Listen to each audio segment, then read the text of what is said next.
ለዚህ ሰውዬ ባካችሁ ይህንን መልእክቴን አድርሱልኝ። ምናልባት ለሞራሉ ሊጠቅመው ይችላል።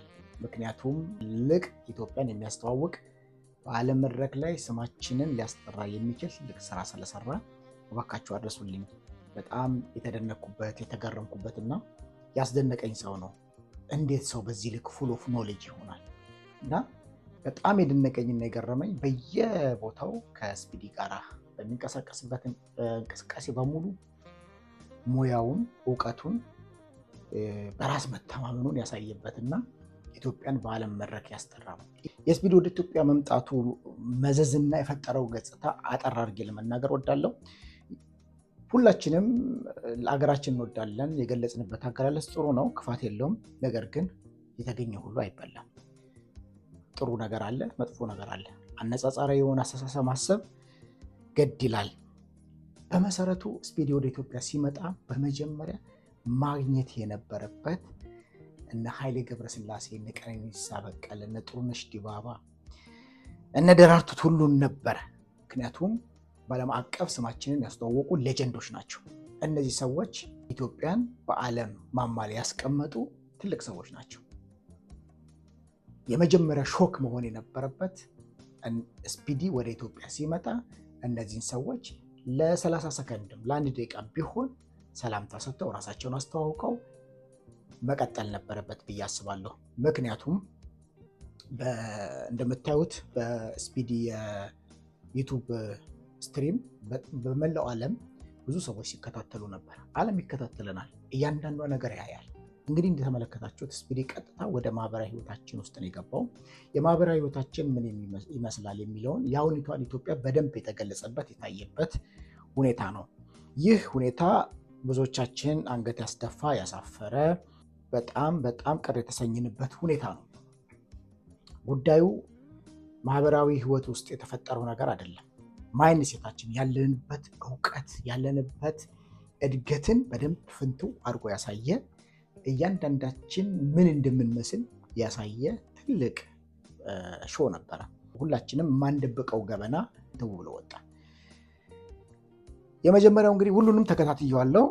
የመጀመሪያው እንግዲህ ማርኬት ገብቶ ከልጅቷ ጋራ ሁላችንም እንዳየነው የተፈጠረው የማርኬቲንግ ማጭበርበር ወይ ደግሞ የማርኬት ይሄ የመንገብገብ ሂደት ነው፣ ሾው ነው።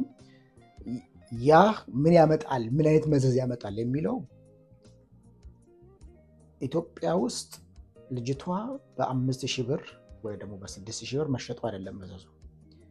የቱሪስት መስህቡን ወይ ደግሞ የዓለም ማርኬትን ለመሳብ ትልቅ የመንገብገብ ትልቅ የዝርፊያ ሀገር እንደሆነች የሚጠቁም የሚያሳይ ነው።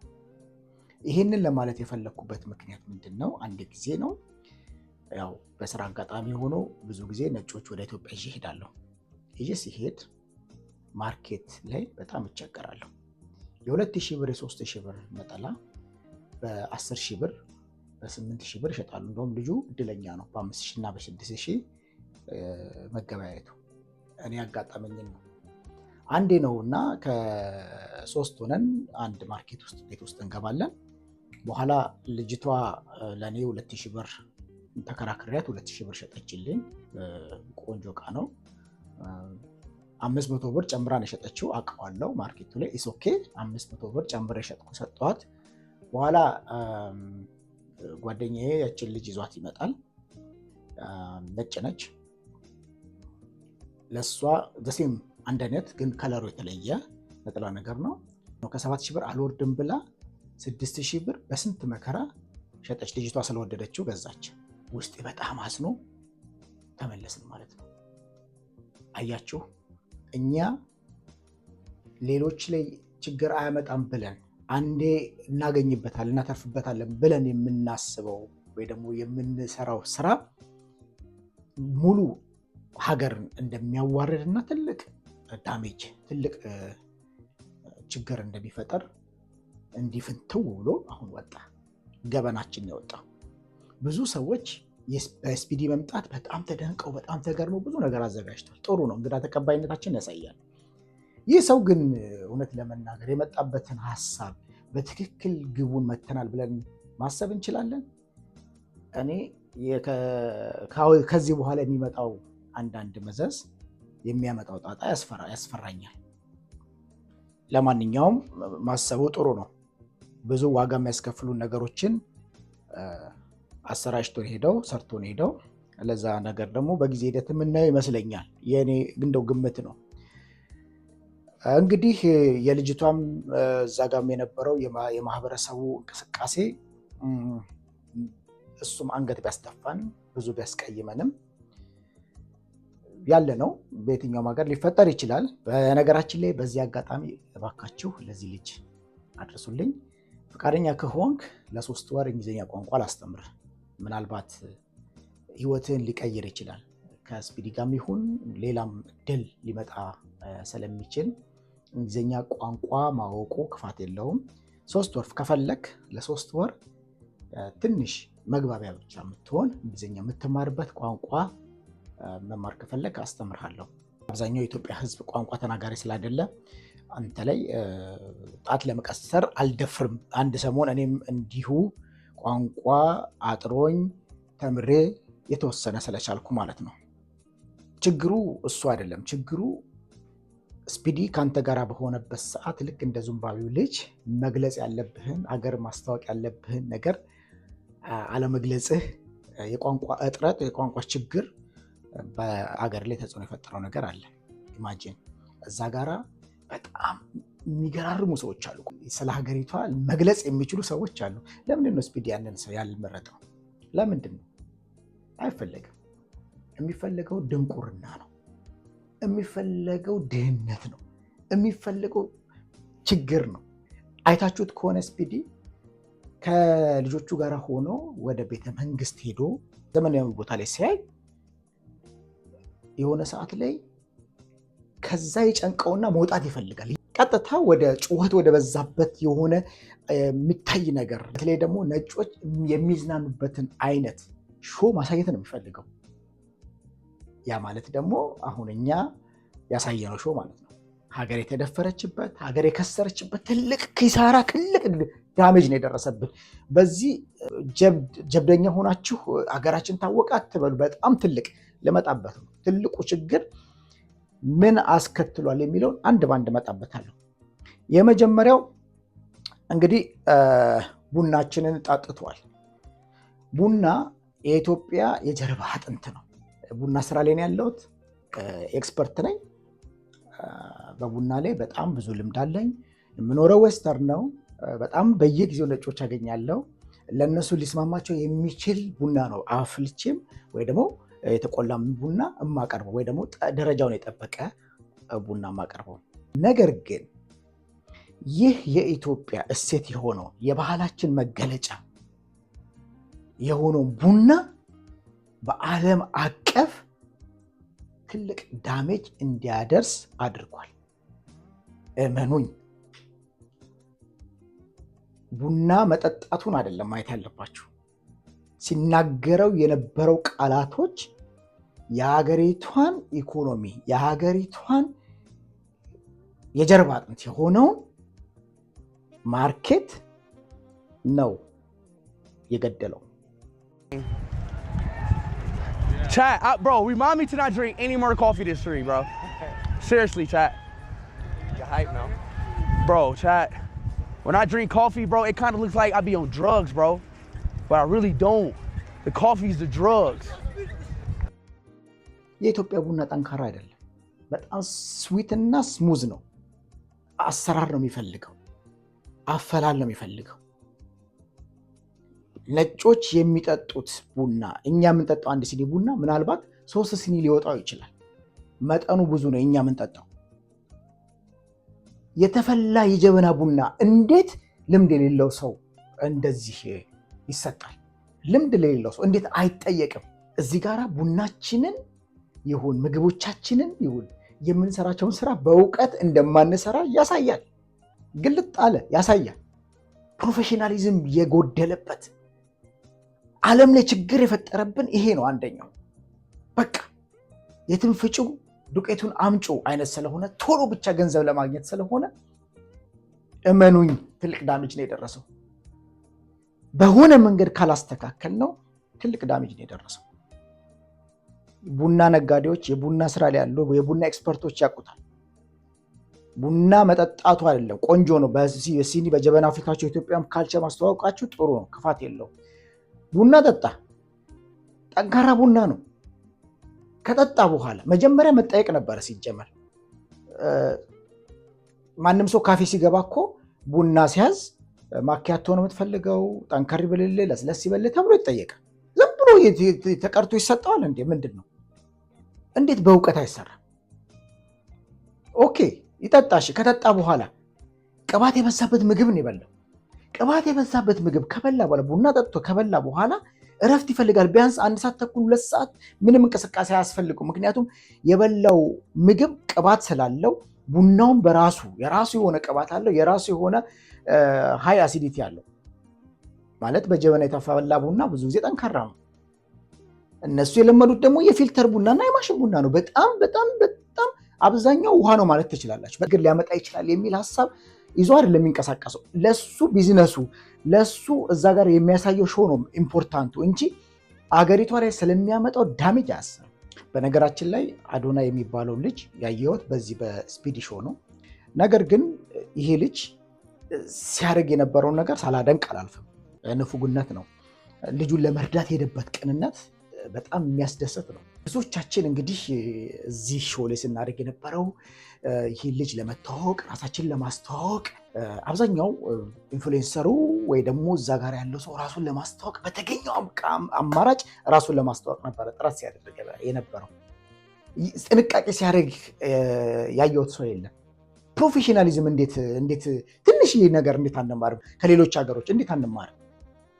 እና ባደረግነው ዳሜጅ እመኑኝ ብዙዎቻችን ቋንቋ ማውራት አይደለም ኢቭን ከልጁ ጋር የነበረው ሂደት ሁሉ በሙሉ ዓለም በደንብ አድርጎ በመነጽር ያየበት አይቶ ፈገግ ብሎ የሚያልፍበት መንገብገባችንን ራስ ወዳድነታችንን ያየበት ነው። እኔ በጣም ነው በዚህ ማፍረው። የስፒዲ መዘዝ የእንግሊዙን ጋዜጠኛ ያስታውሰኛል። 1977 ነው ከተሳሳትኩኝ ታርሙኛላችሁ።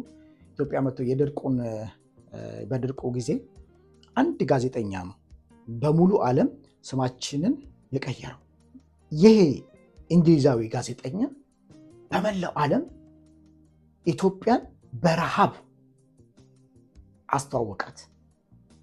ስንት የሚታይ ስንት የሚቀረጽ ስንት ታሪካዊ ቦታ እያለ ስንት የለማ ቦታዎች እያሉ ነገር ግን ቀርጾ ሄዶ ለዓለም አሰራጭ። የዛሬ 12 ዓመት ትምህርት ቤት ስማር ብዙ ጊዜ ስለ ኢትዮጵያ ረሃብነት ስለ ኢትዮጵያ ባክግራውንዷን ትምህርት ቤት ስንማር አንገት ደፋ ነበር።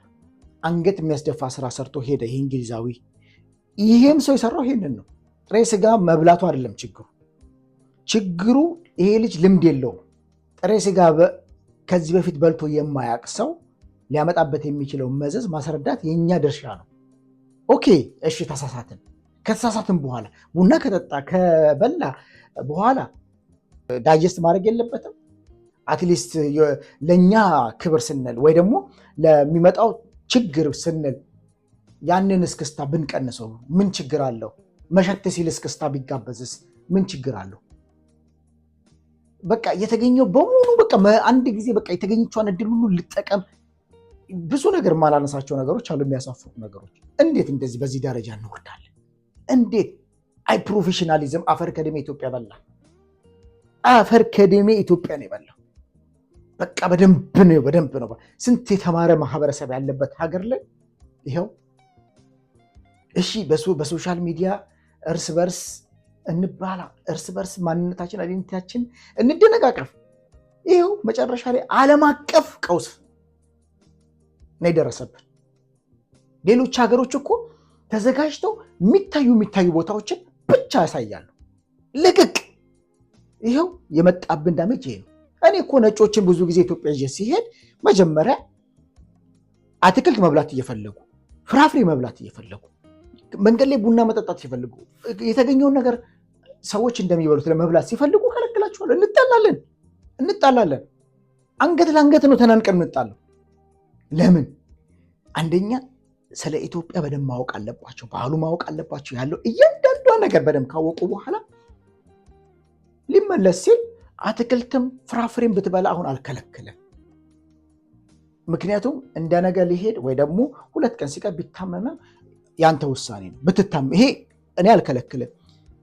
ግን ከዛ በፊት የመጣንበት ዓላማ ስላለ ዓላማችንን ማሳካት ስላለብን ለዛ ጉዳይ ነው የከለከልኩ። እንዳትቀየም አመስግነው እጅ ተመልሰው ስንት የመጣሉ ስንት እዚህ መተው ለስንቱ ነው የሚናገሩት ሳንታመም መጣን እያሉ ኢማጂን አትብሉ ብያቸው በማግስቱ ለመመለስ ይሄን አትክልት ከበላችሁ ይሄንን ፍራፍሬ ከበላችሁ ምናልባት ወዳችሁ ሊረበሽ ይችላል።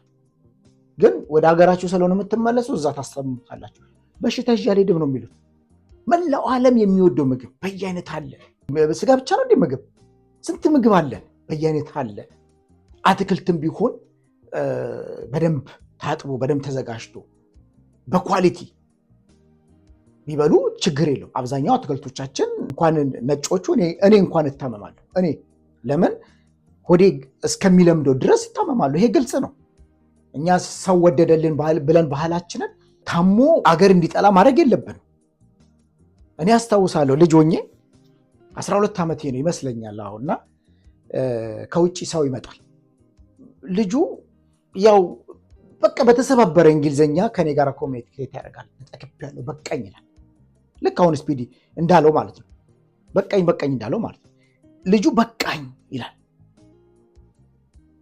እንዴ መጨረሻ ላይ ትሪ ጠርጎ ስለበላ አልጠግበም ብላ ደግነቷ ነው ምስኪንነቷ ነው። የኛ ባህላችን ነው። መረዳት ደግሞ መማር ደግሞ አለብን። ኦኬ ሁሉ ጊዜ በደግነት ብቻ ሰው ማስደሰት አንችልም። የሰውን ፍላጎትን መጠበቅ አለብን። ይሄ ልጅ ፌንት ነው ያደረገው እዛው ፌንት። በቃ ስፒዲ ጋር የተፈጠረው ነገርም ይሄ ነው። ቡና ጠጣ። ያ ቡና የጠጣ ቡና በደንብ ሳይል ሮጠበት፣ አፈላ ውስጡ። ከዛ በኋላ ቅባት ያለ በነገራችን ላይ ራበኝ ሲል ነበር። ራበኝ ሲል ሰው እንዴት ይህን ካላየ ተብሎ የሚታይ ቦታ ነው። የሰውን መብት መጠበቅ አለበት። ራበኝ ካለ ኦኬ። እና ባህላዊ ምግብ ቤት አይሄድም እንዴ?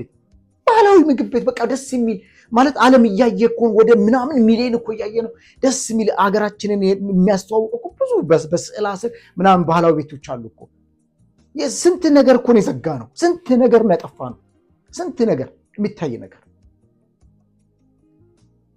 ኦኬ ሞደርኒቲስ ኦኬ የመጣው በነገራችን ላይ ብዙ ማንደነቅ በጣም ዘመናዊ ከሆነና ከኢትዮጵያ በጣም በሚሻል ሞደርናይዝ ከሆኑ ሀገሮች ነው። በጣም በዚህ ይሄንን ግልጽ ነው። የግድ አሁን አንዳንድ ጊዜ ነጮችን ክላስ የሆነ ቤት ክላስ የሆነ ምናምን ቆንጆ ነው ክላስ የሆነው፣ ግን አብዛኛው ሰዎች ካልቸሩን ይፈልጉታል። ባህሉን ከባህሉ ጋር መታወቅ ይፈልጋሉ። ባህላችንን ቀብረን ክላስ የሆነውን የሌላውን ዓለም ይዘን መተን በቃ ይሄ ነው ሙጥኝ ብለን ይሄን ካላየ ይሄ ልጅ ተመልሶ ኢትዮጵያ ከመጣ ጥሩ ነው። ምናልባት ያጠፋነውን ነገር በሱ በራሱ ልናስተካከል እንችላለን ከመጣ። ካልመጣ ግን ያው የሚያመጣው ብዙ መዘዝ ሊኖር ይችላል ብዬ አስባለሁ። የኔ የግል አስተሳሰቤ ነው። እኛ ለዓለም ምን አለን? በጣም ያዝናናኝና ያሳቀኝ ብዙ ጊዜ በሌሎች እድል፣ በሌሎች ስኬት፣ በሌሎች ሀብት ተሽሎክሉከን ሀብት ማካበት እንፈልጋለን። ዝነኛ መሆን እንፈልጋለን። ውጤታማ መሆን እንፈልጋለን። እንዴት ያሳፍራል! ኧረ በስመ አብ እንዴት ያሳፍራል! ምንም የለንም እኮ ገና ምንም። እንዴት ሰው በዚህ ልክ ይዋረዳል? የራሳችንን አንሆንም እንዴ?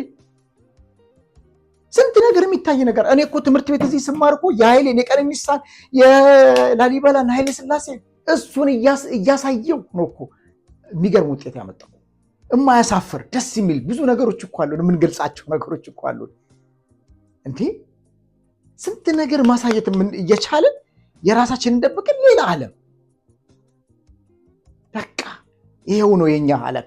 በቃ ለሌላ እንኳን መናገር እንኳን አንችልም። ዓለም ላይ ገብተን ተጽዕኖ ለመፍጠር ቢያዳግተን ቢያስቸግረን እንኳን ሀገራችን ድረስ መጥቶ እንዴት የሆነ ነገር አይኖረንም? የምንሰጠው ነገር የምናሳየው ነገር እንዴት አይኖረንም? እንዴት በዚህ ልክ እንዴት እንዋረዳለን? ተጽዕኖ መፍጠር ማለት መንደር ውስጥ ነው እንዴ? ዓለም ላይ ተጽዕኖ መፍጠር ኃይለ ገብረስላሴ፣ ቀነኒሳ፣ ደራርቱ ዓለም ላይ ተጽዕኖ የፈጠሩ ሰዎች፣ እነ ጥሩነሽ ዲባባ ዓለም ላይ ተጽዕኖ የፈጠሩ ሰዎች፣ ድንቅ ሰዎች። ዓለም ላይ የሆነ ነገር ለመፍጠር ጥረት አንፍጨርጨርም እንዴ? በቃ እንደው በጣም የሚደንቅ እኮ ማህበረሰብ። አሁን የትውልድ ትናንሽ ልጆቹ እንኳን እኔ እንጃ። እና ትልቅ እንደ ሀገር ትልቅ ችግር ላይ እንዳለን በደንብ ያሳየን ሌላ ሰው እኛ ሳንሆን ከቤታችን ከውስጣችን ሳይሆን ከጓዳችን ሳይሆን ከሌላ ዓለም መጥቶ ችግራችንን ለዓለም ለእኛ አይደለም ለዓለም ሁሉ ግልጽ አድርጎ ነው የወጣው። በአቋራጭ ለመፈመስ በአቋራጭ ዝናን ለማግኘት በሞት ይሻለኛል። በእውነት አሳፋሪ። ስፒዲ ማለት ከኃይሌ የሚበልጥ ልጅ አይደለም። ከቀነኒሳ የሚበልጥ አይደለም። ከደራርቱ ከነጥሩነሽ የተሻለ ሰው አይደለም። ሊደርስባቸውም አይችልም። ዋው! በጣም ያሳዝናል፣ ያሳፍራል። እንደ ሀገር ተዋርደናል። እንደ ሀገር ተጎርተናል። እንደ ሀገር በጣም ትልቅ የቤት ስራ አለን። ሁላችንም የሚያኮራ ተግባር የለንም። የሚያኮራ የሰራነው ስራ የለም። ሶሻል ሚዲያ ላይ አይደለም ችግሩ ስፒዲ መጥቶ ያሳየው በዓለም አቀፍ ያመጣው የእይታ እንትን አይደለም። ችግሩ ቡናችን ላይ፣ ምግባችን ላይ፣ ባህላችን ላይ፣ ማህበራዊ ህይወታችን ላይ ያደረሰው ዳሜጅ። እነዚህ ዳሜጆችን አናሊስት አድርጉት። እሱን ብታብላሉት ጥሩ ነው። በጣም ትልቅ ችግር ነው የደረሰብን። ይሄንን ለማካካስ ሰምቲንግ ሀፕን የሆነ ነገር መፈጠር አለበት። ወይ ራሱ መጥቶ ወይ ራሱ በሚገርም ሁኔታ ማስተዋወቅ አለበት። ወይ ደግሞ እንደሱ የሆነ ሰው ሲመጣ የተሻለ ነገር ማሳየት መቻል አለብን። በሱ ደረጃ በሱ ሌቭል ደረጃ ያለ ሰው እንደዚህ ልክ እንደሱ ቪዲዮ እያሳየ ገጽታው ማርከስን በጣም ነው የማደንቀው።